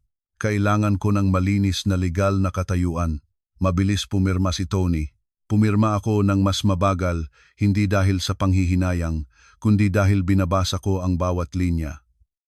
Dati, nabubuhay ako sa kasabihang, ang katapatan ay mas mahalaga kaysa katalinuhan. Pero ngayon, naiintindihan ko na ang katapatan na walang katinuan ay pain lang. Hindi ko hahayaang magkamali ako kahit sa isang salita. Halos tanghali na nang lumabas kami. Mahaba at maliwanag ang pasilyo ng korte. Lumingon sa akin si Tony at bumulong. Tapos na, may kanya-kanya na tayong buhay. Tumango ako, hindi sumagot. May mga salitang, kapag sinagot, baka masabi ko ang mga bagay na magpapahina sa akin. Pagdating sa labas, mainit na ang sikat ng araw. Pagbaba ko pa lang sa hagdan, nag-vibrate ang telepono ko. Ang family group chat ng mga biyenan ko, nandoon pa rin, pamilyang nagmamahalan. Isang mensahe mula kay Aling Corazon ang lumabas. Mahaba at puno ng exclamation point kasama ang isang voice message. Pinindot ko ito. Ang boses niya ay masaya at malakas na parang nasa isang reception ng kasal. Mamayang gabi, Nagpa-cater tayo sa isang mamahaling hotel. Inimbitahan ko ang lahat ng kamag-anak para alisin ang malas at ipakilala ang bagong manugang, si Miss Isabel Cruz. Idiniin pa niya, gawin nating bongga para malaman ng lahat na kapag inaalis ang luma, dumarating ang swerte. Kasunod nito ang litrato ng down payment na nagkakahalagang yela 4, 2 milyon, ng mesang pinalamutian ng mga bulaklak at kandila, at litrato ni Aling Corazon, kasama ang isang babaeng nakasuot ng magandang bestida, nakahawak ang kamay niya sa bewang nito, na parang matagal ng pamilya. Nag-react ng puso si Ate Joy, nagpadala ng fireworks sticker si Ate Beth, ang mga kamag-anak ay sumali rin. Ganyan dapat, bawat mensahe ay masaya at maingay. Nakatayo ako sa ilalim ng araw, tinitingnan ang screen, at naninikip ang lalamunan ko. Hindi dahil nanghihinayang ako kay Tony, kundi dahil ginawa nila akong isang malas na kailangang alisin. Sa loob ng 3 taon, hindi ako nagpabaya sa anumang okasyon, hindi ko hinayaang mapahiya ang pamilya niya. Pero ngayon, nagdiriwang sila na parang nakawala sa isang pabigat. Sa gitna ng lahat ng iyon, may isang maikling mensahe na nagpaluha sa akin, mula kay Mark. Ang sama naman ng ginawa ni Mama. Iyon lang, walang mahabang paliwanag. Sa gitna ng ingay, ang mensaheng iyon ay parang isang butil ng buhangin na sapat na para malaman kong hindi ako nagkamali ng pagkilala sa kanya. Bago pa ako makahinga, tumawag si Tony, nagmamadali at naiinis. Nabasa mo na? Nagbibiro lang si Mama, huwag mo nang palakihin. Tanong ko ng mahinahon, ano ang ibig mong sabihin sa palakihin? Tumahimik si Tony sandali at sinabing, ang ibig kong sabihin, hiwalay na tayo, dapat ingatan natin ang dignidad ng isa't isa. Natawa ako, dignidad? Matagal ko nang iniingatan ang dignidad ng pamilya niyo. Pinatay ko ang tawag, hindi ako nakipagtalo. Tumayo lang ako doon, pinagmamasdan ang mga sasakyan at biglang naging kalmado. Siguro dahil sa sandaling iyon, naintindihan ko. Hindi nila kailangang malungkot ako para manalo sila. Kailangan lang nilang manahimik ako para magpatuloy sila. At ako, mula ngayon, hindi na ako mananahimik sa dating paraan. Ibinulsa ko ang telepono, bumaba sa hagdan at dumiretso sa parking. Mainit ang sikat ng araw sa aking mga balikat. Pinaandar ko ang sasakyan, sa salamin, nakita ko ang aking mukha. Ako pa rin, ang kaibahan lang, ang mga mata ko ay hindi na naghihintay na may lumingon. Nagmaneho ako pabalik sa studio, isinara ang pinto, umupo sa mesa at binuksan ang listahan ng mga kailangan kong gawin na parang isang listahan ng utang. Sabi nila, may panahon para sa lahat. Sa wakas, dumating na ang panahon ko. Bumalik ako sa studio, nagpalit ng damit at naghilamos. Ang malamig na tubig ay hindi kayang pawiin ang sakit sa aking dibdib. Hindi dahil mahal ko pa si Tony, kundi dahil itinapon nila ako na parang isang malas na kailangang alisin. Masakit dahil ang lahat ng pag-aalaga ko sa kanila ay naging pundasyon lang para sila ay tumaas habang ako ay nasa ibaba. Balak ko sanang patayin ang telepono pero binuksan ko ulit. Tiningnan ko muli ang group chat, ang litrato ng handaan, ang resibo, ang masayang boses ni Aling Corazon, ang mga salitang alisin ng malas, bagong manugang, swerte, para silang mga karayom. Ibinaba ko ang telepono, binuksan ang laptop at nag-login sa banking app. Sa screen, malinaw na nakikita ang aking pangunahing card at ang 4 na supplementary card sa ilalim nito. Ang mga pangalan, Corazon de Leon, Antonio de Leon, Joy de Leon, Beth de Leon. Umupo ako ng tuwid. Hindi ako nanginginig. Kakaiba. Pero kalmado ako. Parang nag-approve lang ng isang maling gastos. Naalala ko ang 3 taon, bawat bank statement, binabayaran ko dahil pamilya sila. Naalala ko ang mga masasakit na salita sa hapagkainan at ang sandaling sinabi ni Tony. Maghiwalay na tayo ng maayos. Na parang ako pa ang may kasalanan. Sinabi ko sa sarili ko, ang card ay akin. Ang kapangyarihan ay akin. Kinukuha ko lang kung ano ang sa akin. Pinindot ko ang supplementary card ni Aling Corazon. May lumabas na confirmation. Tiningnan ko ito ng 3 segundo at pinindot ang block. Sunod, ang card ni Tony. Block. Ang card ni Ate Joy. Block. Ang card ni Ate Beth. Block. 4 na beses, 4 na mabilis na pagpindot, parang pagsasara ng 4 na pinto. Hindi ako nakaramdam ng paghihiganti, kundi ng pagputol sa isang koneksyon na sumisipsip sa akin. Nag-message pa ako sa bangko. Limitahan ang anumang hindi pangkaraniwang transaksyon sa aking pangunahing card. Pagkatapos, ibinaba ko ang telepono, nagtimpla ng mainit na tsaa at umupo. Mag-alas 4 pa lang ng hapon. Bandang alas 6, nag-ring ang telepono ko. Numero ni Aling Corazon. Hinayaan ko itong mag-ring ng 3 beses bago sagutin. Ang boses niya ay matinis at putol-putol na parang tumatakbo. Christy, anong ginagawa mo? Bakit hindi gumagana ang card ko? Mahinahon akong sumagot. Ginagamit niyo po ang supplementary card ko. Kapag binlock ko, hindi na po gagana. Sumigaw siya. Gusto mo ba akong mapahiya? Nandito ang lahat ng kamag-anak. Hinihingi na ng hotel ang bayad. Huminga ako ng malalim. Ang handaan po ay para sa bagong manugang niyo. Wala na po akong kinalaman diyan. Natigilan siya sandali, tapos ay nagsimulang umiyak. Ang sama mo, sinisira mo ang pamilya namin. Hindi ako nakipagtalo. Hinihinto ko lang po ang pagbabayad para sa inyo. At pinatay ko ang tawag. Wala pang 1 minuto, tumawag si Tony. Hindi siya sumisigaw, pero ang boses niya ay nagmamadali at mabigat. Mas takot na mapahiya kaysa aminin ang pagkakamali. Christy, i-unblock mo ang card. Nakakahiya. Maraming tao dito. Tanong ko, kaninong kahihiyan? Tumahimik siya, tapos ay bumulong. Bukas, babayaran kita. Ngayong gabi lang, natawa ako.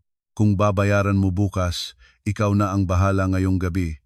Ikaw ang may bagong manugang, hindi ako. Nagsimula siyang mainis. Huwag mong sobrahan. Sumagot ako, hindi ko sinusobrahan. Ginagawa ko kung ano ang tama at pinatay ko ulit ang tawag. Noon lang nagsimulang manginig ang kamay ko. Hindi dahil sa takot, kundi dahil sa wakas, nasabi ko na ang gusto kong sabihin nang hindi humihingi ng permiso. Bandang alas 7, tumawag si Mark. Mahina ang boses niya, may ingay sa likod. Ate Christy, hindi ako tumatawag para pakiusapan kang i-unblock ang card.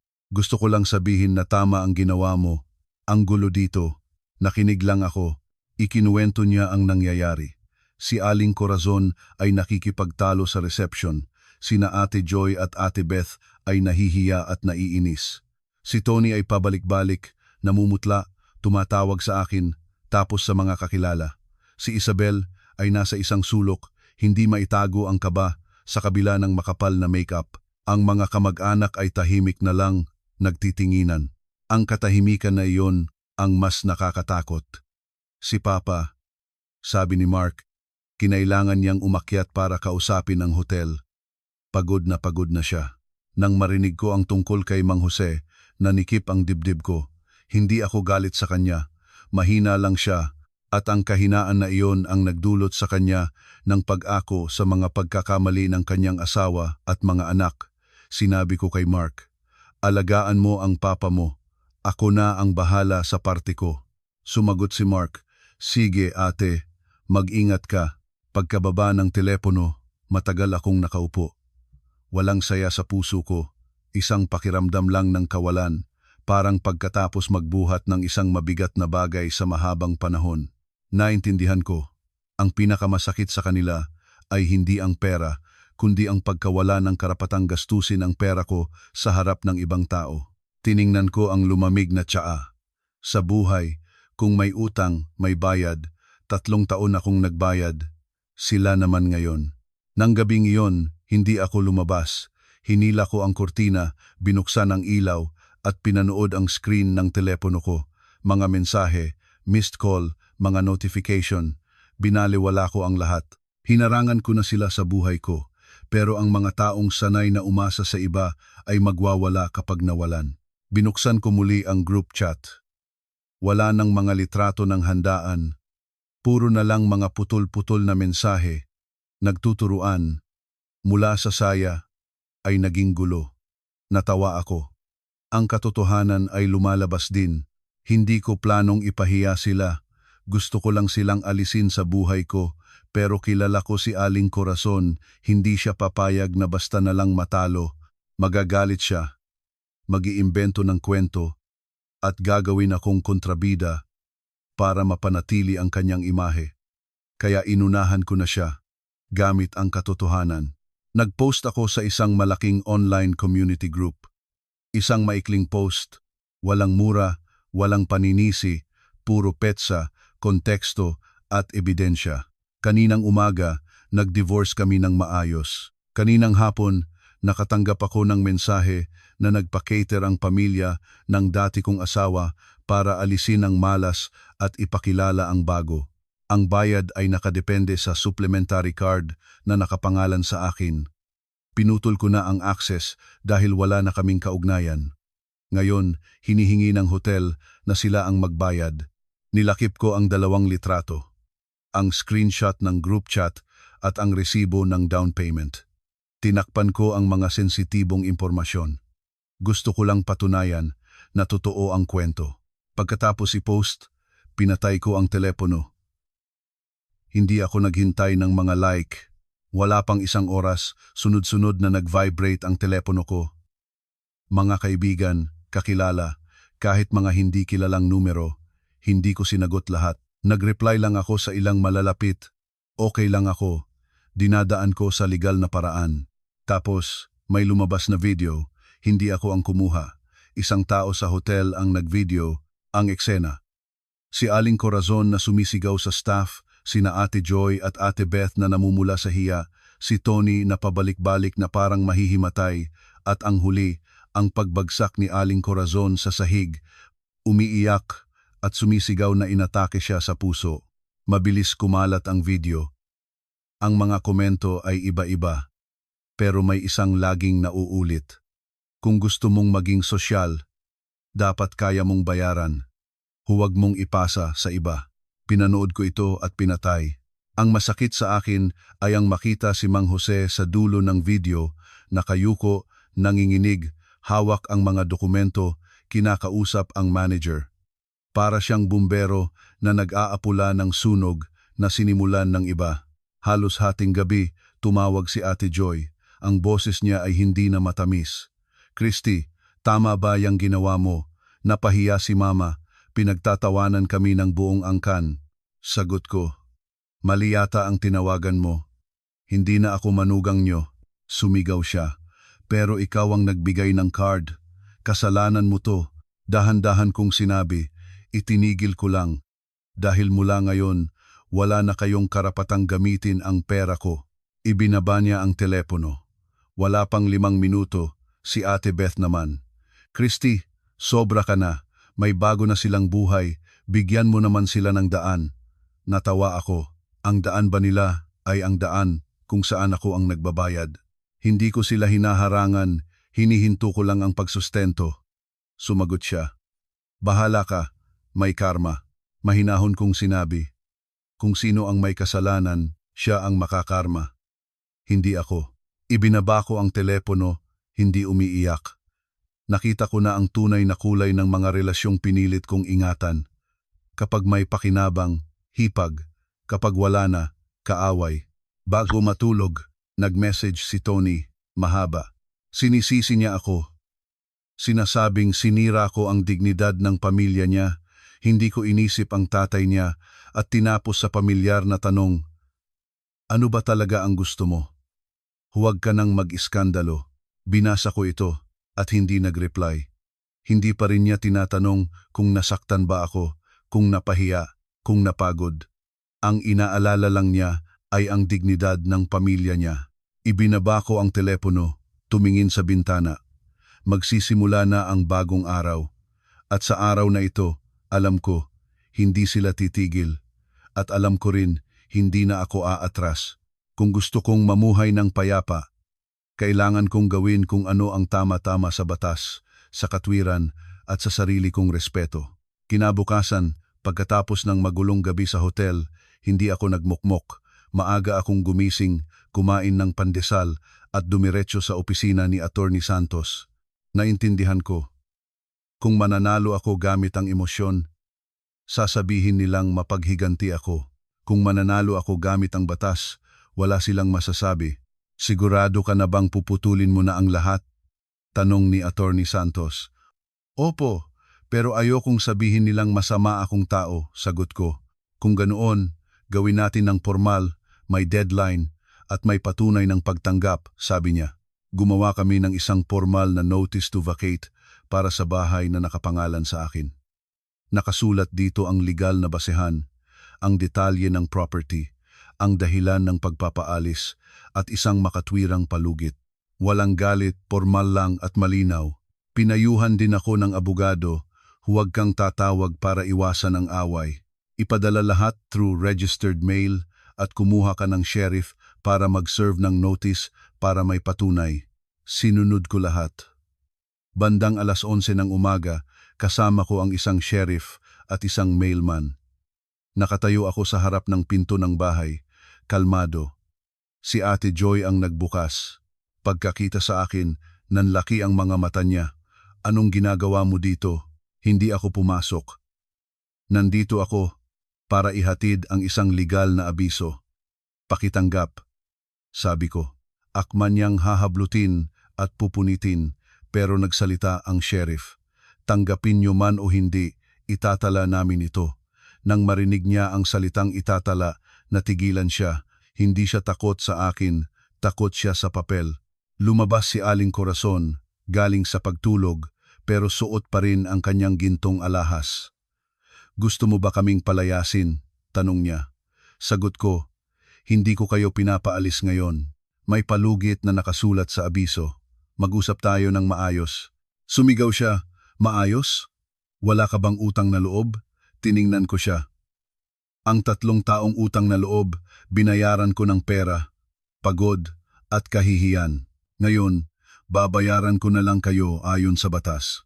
Pagkatapos, pumirma ako sa harap ng sheriff. Hindi ako nakipagtalo. Nang hapong iyon, kinausap ko si Mr. Cruz, isang real estate agent. Ang bahay ay nakapangalan sa akin. May nakatira pa. Pero aalis din sila ayon sa palugit.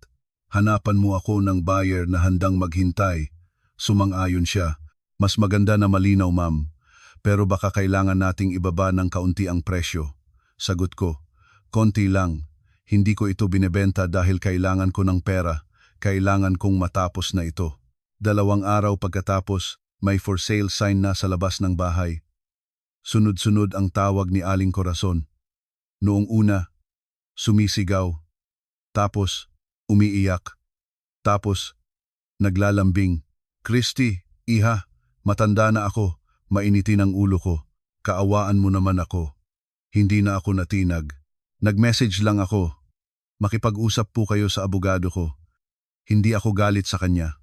Ayoko lang na madamay pa ang buhay ko sa kanya. Nag-message si Ate Beth, baka sabihin ng mga tao, masama ka. Sagot ko, kahit anong sabihin nila, ginagawa ko kung ano ang tama. Nagbanta si Ate Joy, hindi ka namin tatantanan. Kinuhaan ko ng screenshot. Natuto na ako, ang mga salita ay ebidensya rin.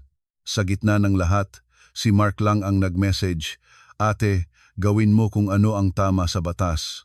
Hindi ko na kayang kampihan ang mali. Naiyak ako. Hindi dahil kailangan ko ng kakampi, kundi dahil sa isang bahay na puno ng sigawan, may isa pa ring nagsasalita ng mahinahon at may kabaitan. 1 linggo pagkatapos, may mga bumisita sa bahay. Nagtanong sila tungkol sa legal na estado nito. Ipinakita ko ang lahat ng dokumento. Dahil prangka kayo, ma'am, tiwala kami. Hihintayin namin, sabi nila. Pumayag akong ibaba ang presyo para sa kapayapaan ng isip. Nang araw na pumirma kami ng kasunduan, nalaman ni Aling Corazon at nag-iskandalo sa opisina ng ahente. Sinabi niyang naghihiganti ako. Hindi ako nakipagtalo. Pinakiusapan ko ang abogado ko na sabihin sa kanya, ang bahay ay separate property, ang pagbebenta ay legal. Anumang paghadlang ay itatala. Doon siya tumahimik. Hindi dahil naintindihan niya, kundi dahil natakot siya. Nang gabing iyon, mag-isa ako sa studio, tinitingnan ang kontrata. Hindi ako masaya na parang nanalo sa loto. Gumaan lang ang pakiramdam ko, parang naghubad ng basang damit na suot ko sa loob ng 3 taon. Sasabihin ng iba, malamig ako. Pero para sa akin, ang pagmamahal ay dapat may hangganan. Kung wala, aabusuhin ka lang. Itinago ko ang mga dokumento. Sa unang pagkakataon sa mahabang panahon, nakatulog ako ng mahimbing, walang panaginip ng mga mapanuyang tawa sa hapagkainan. Pagkatapos kong magpadala ng notice to vacate at maibenta ang bahay, akala ko'y magkakaroon na ako ng kapayapaan. Pero hindi pa pala tapos, dahil ang gulo ay hindi lang nasa bahay, nasa kumpanya rin kung saan 65% ng kapital ay galing sa dugo't pawis ko. Mga 10 araw, pagkatapos ng insidente sa hotel, nag-message si Grace. Ma'am, kailangan po nating mag-usap. Urgent. Kinabahan ako. Maputla si Grace. Ma'am, pinilit po akong mag-resign. Sino? Tanong ko. Mapait siyang ngumiti. Si Sir Tony po at si Miss Isabel. Siya na po ang bagong finance manager. Napakuyom ako ng kamao. Alam kong ipapasok niya si Isabel, pero hindi ko akalain na ganito kabilis at kawalang hiya. Pinipilit niya po akong pumirma sa mga gastos na alam kong mali. Tumanggi po ako, kaya sinabihan niya akong mag-turnover na, sabi ni Grace. Pero, dagdag niya, hindi ko po ibinigay lahat. Itinago ko po ang kopya ng mga ebidensya. Inilabas niya ang isang folder. Mga bank statement, resibo ng mga mamahaling gamit, hotel bill, lahat nakapangalan o may kinalaman kay Isabel pero nakatala bilang gastos ng kumpanya. May mga regular na transfer pa sa account ni Isabel na walang malinaw na dahilan. Sigurado ka bang pera ito ng kumpanya? Tanong ko. Opo ma'am, galing po sa corporate account, sagot niya. Hindi na kailangang magpaliwanag pa. Ang papel ay hindi nagsisinungaling. Ang tao ay kayang magsinungaling pero ang daloy ng pera, hindi. Salamat Grace. Ako na ang bahala dito, sabi ko. Nang hapong iyon, dinala ko ang lahat kay Attorney Santos. Christy, hindi na ito usaping pamilya. Malinaw na itong maling paggamit ng pondo ng kumpanya, sabi niya.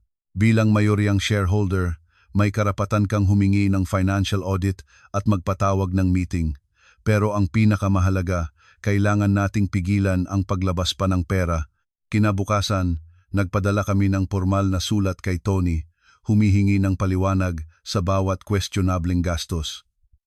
Nagpadala rin kami ng sulat sa bangko, ipinapaalam ang internal na alitan. Gabi, tumawag si Tony. Galit. Talaga bang gagawin mo to? Tanong niya. Ginagawa ko lang kung ano ang karapatan ko, sagot ko. Gusto mo bang malugi ang kumpanya? Sigaw niya. Malulugi ba ito dahil sa akin o dahil ginagamit mo ang pera para sa babae mo? Sagot ko. Nanahimik siya sandali, tapos ay sinabing, ginagawa mong kaso ang problema ng pamilya. Dahan-dahan kong sinabi, hindi. Ikaw ang gumawa ng pera ng kumpanya bilang personal na pera. Ibabalik ko lang sa tama. Ibinaba ko ang tawag, naaalala ang araw na isinabit namin ang signboard na Kriston. Ang pangalang minsang nagpainit sa puso ko ay siya na ngayong lugar kung saan kailangan kong iligtas ang sarili ko. Mula nang ipadala namin ang mga sulat, nanahimik na ako. Hinayaan kong ang mga pangyayari na mismo ang magsalita. Kapag ang isang tao ay nagsimulang magmura at manisi, ibig sabihin wala na siyang katwiran. Makalipas ang ilang araw, tumawag si Kuya Mike. May kinausap siyang isang malaking kliyente ng Kriston. Isang maikling tawag lang, walang paninira, isang simpleng babala lang tungkol sa business risk. Sa negosyo, sapat na ang salitang risk para mangamba ang mga tao. Kinahapunan, nag-message si Grace. Ma'am, kinansela ng malaking kliyente ang mga bagong order. Nagkakagulo na ang mga empleyado.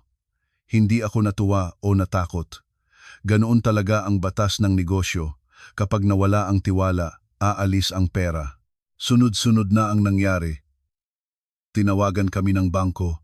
Ang mga supplier ay humihingi na ng cash on delivery. Narinig ko mula sa mga dating empleyado na laging galit si Tony. at ang bagong finance manager ay hindi marunong magbasa ng financial statement. Ang gulo ay umabot na rin sa bahay ng mga biyenan ko. Tumawag si Aling Corazon, hindi na sumisigaw. "Christy, totoo ba? May problema ang kumpanya ni Tony?" Tanong niya. "Bakit po kayo nagtatanong sa akin?" Sagot ko. "Para malaman ko kung anong gagawin," sabi niya. Doon ko naintindihan.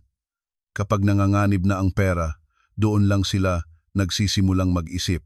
Nag-message si Mark. Sinisi na nila si Isabel. Sabi ni Mama, malas daw siya. Dati, dinadakila nila si Isabel dahil akala nila magdadala ito ng swerte. Ngayon, siya na ang sinisisi. Isang gabi, hinarang ako ni Tony sa parking lot. Hindi na siya mayabang. "Christy, itigil mo na to. Parang awa mo na," sabi niya. Tiningnan ko siya. "Pwede mong pakiusapan ng iba. Pero ako, gagawin ko lang kung ano ang tama." Namula ang mga mata niya. Sa unang pagkakataon, nakita ko siyang natakot-takot na mawala ang kanyang posisyon, ang kanyang imahe. Naalala ko ang kasabihan, kung ano ang itinanim, siya ring aanihin. Ang aning ito, hindi ako ang nagtanim. Siya mismo ang naghasik. Pumasok ako sa elevator, hindi lumingon. Sa salamin, nakita ko ang aking mukha malamig, pero payapa. Dahil alam kong kapag nagsimula ng bumagsak ang mga domino, hindi na kailangan ng tulak. Sapat na ang katotohanan.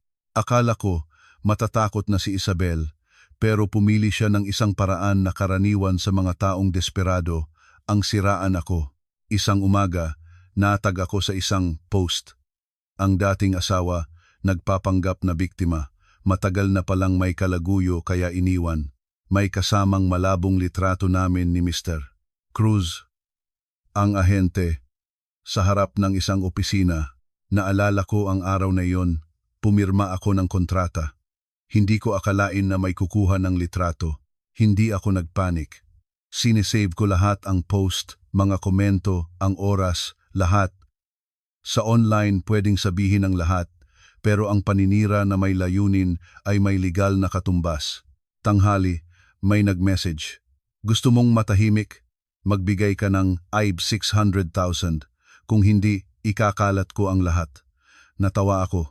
Akala niya, ako pa rin ang dating Christy na umiiyak sa hapagkainan. Hindi ako sumagot agad. Nag-screenshot ako, tapos ay nag-reply. "Para saan ang ara 600,000? Ginawa ko ito para siya mismo ang magsabi ng kanyang intensyon." Mabilis siyang nag-reply. "Huwag mo nang palakihin. May pera ka naman. Kapag nagbayad ka, buburahin ko lahat. Ayaw mo namang malaman ng mga magulang mo at mga katrabaho mo, di ba?" Dito ko nalaman, hindi na ito simpleng paninira. Ito ay blackmail. Ipinadala ko lahat kay Attorney Santos. "Huwag kang magbabayad. Malinaw na itong extortion. Magsampa tayo ng kaso," sabi niya. Kinahapunan, ginawa namin ang nararapat. Tumawag si Mr. Cruz, nahihiya. "Ma'am, pasensya na po. May pamilya po ako. Ayokong madamay." Sinabi ko, "Huwag kang mag-alala. Aayusin ko ito." Gabi, tumawag si Tony, hindi nagalit. "Totoo bang ginawa niya yon?" Tanong niya. "Ako ba ang tinatanong mo? O ang konsensya mo?" Sagot ko, natahimik siya. "Christy, iurong mo na ang kaso. Nakikiusap ako," sabi niya. "Aling kaso?" Tanong ko. "Lahat sa kumpanya." Kay Isabel, doon ko naintindihan. Nakikiusap siya, hindi dahil sa akin, kundi dahil takot siyang madamay sa kaso ni Isabel. Dahan-dahan kong sinabi, "Tony, kung ano ang mali, kailangang itama. Hindi ako nag-iimbento. Inilalabas ko lang ang katotohanan at pinatay ko ang tawag." Sa bahay ng mga biyenan ko, gulo na rin. Nag-message si Mark. Nagtuturuan na sila. Pagod na si Papa. At makalipas ang ilang araw, "Aalis na ako, ate. Sasama ako sa isang construction project sa probinsya. Hindi ko na kaya dito." Sagot ko, "Mag-iingat ka. Wala kang utang sa akin." Gabi, tinitingnan ko ang madilim na bintana. Sabi nila, ang katapatan ay mas mahalaga kaysa katalinuhan. Pero natutunan ko ang katapatan na may talino, may ebidensya, at may hangganan iyon ang pinakamatibay na katalinuhan. Akala ni Isabel kaya niya akong hilahin pababa sa putik. Hindi niya alam, matagal na akong nakatayo sa pundasyon ng papel at batas. At kapag nandoon ka na, hindi ka na matatakot sa ilang malabong litrato. Nang dumating ang araw ng pagdinig, hindi na ako kinakabahan. Pagod ng isang taong dumaan sa mahirap na daan at alam na kailangang maging maingat sa bawat hakbang. Ang kaso ni Isabel ay naging malinaw ang mga banta, ang paghingi ng pera, ang paninira, sapat na para umusad ang batas. Hindi na siya ang sosyal na bagong manugang, isa na siyang babaeng takot. Ang kaso naman ni Tony ay nasa mga numero. Nang mawala ang mga kliyente at higpitan ng bangko, naintindihan niyang ang pagiging direktor ay hindi lang tungkol sa magandang damit. Ang mga transfer kay Isabel, ang mga personal na gastos na idinaan sa kumpanya lahat ay nakatala. Sa korte, hindi ko siya gaanong tiningnan. Ang lalaking nagsabing, maghiwalay na tayo ng maayos, ay nakaupo doon, mukhang pagod at talunan. Sinubukan ng abogado niyang sabihing away pamilya lang ito. Pero ang korte ay hindi humuhusga base sa emosyon. Humuhusga ito base sa ebidensya. Ang resulta, malinaw na nakuha ko ang 60% kong parte. Ang mga maling gastos ay kailangang ibalik. Ang kumpanyang Criston, ang pangalang minsan kong minahal, ay isinailalim sa liquidation. Ang natirang pera ay inuna para sa bangko at sahod ng mga empleyado. Doon ako, pinakanalungkot sa mga empleyado. Wala silang kasalanan, pero sila ang naapektuhan. Si Mang Jose, ang dati kong biyenan, ang pinakanaalala ko, lalo siyang tumanda. Hindi siya masamang tao, matagal lang siyang nanahimik. Minsan, nakita ko siyang nakatingin sa akin, gustong humingi ng tawad para sa buong pamilya, pero bumuntong hininga na lang, binati ko siya, "Pa, una na po ako." Tumalikod siya, namumula ang mga mata. Naintindihan ko, minsan, ang kabayaran ng pananahimik ay mas mabigat pa kaysa sa kabayaran ng kasamaan. Si Mark ay nasa probinsya na. Bago umalis, nag-message siya, "Ate, hindi ka nagkamali nang tumayo ka. Kami ang nagkamali dahil nasanay kaming yumuko sa mali." Natapos ang kabanatang iyon ng buhay ko. Nakuha ko ang nararapat sa akin. Hindi ako mayaman, pero sapat para magsimula ulit. Nagtayo ako ng sarili kong maliit na financial consultancy firm. Ang pangalan, Christy. Wala nang ibang pangalan na nakakabit dito. Si Grace ay kasama ko na ngayon. Araw-araw, nagkakape kami, nag-aasikaso ng mga kliyente, kumikita ng malinis at natutulog ng mahimbing. Makalipas ang kalahating taon, isang hapon, umuulan. Huminto ako sa isang kanto malapit sa palengke. Nakita ko si Aling Corazon, nagtitinda ng lottery ticket. Wala na ang magagandang damit, ang mamahaling bag, ang matinis na boses. Tumingin siya sa akin, natigilan, at umiwas ng tingin. Hindi ako bumaba. Umupo lang ako doon, pinapanood ang ulan, at biglang tumulo ang luha ko. Hindi dahil sa awa o saya, kundi dahil alam kong tapos na talaga ang lahat. Ang dignidad na mas pinahalagahan niya kaysa sa tao, iyon din ang pinakamasakit na nawala sa kanya. Ang aral na natutunan ko, sa pamilya, hindi mali ang magtiis. Pero ang pagtitiis na walang hangganan ay gagawin ka lang basurahan ng iba. At kapag ang kabaitan mo ay itinuring na obligasyon, kailangan mong matutong humindi para mapanatili ang iyong respeto sa sarili. Kung sa tingin nyo ay may aral ang kwentong ito, paki-like po para suportahan ang channel na. Kung mayroon po kayong anumang komento, mangyaring iwanan sa ibaba. Lubos kong pinahahalagahan ang bawat isa sa inyong mga saloobin. Maraming salamat po, mga Ginoo, Ginang, kapatid, sa pakikinig hanggang sa huli. Nawa ipagpalain kayo ng mabuting kalusugan at kapayapaan. Paalam, at hanggang sa susunod na kwento dito sa channel.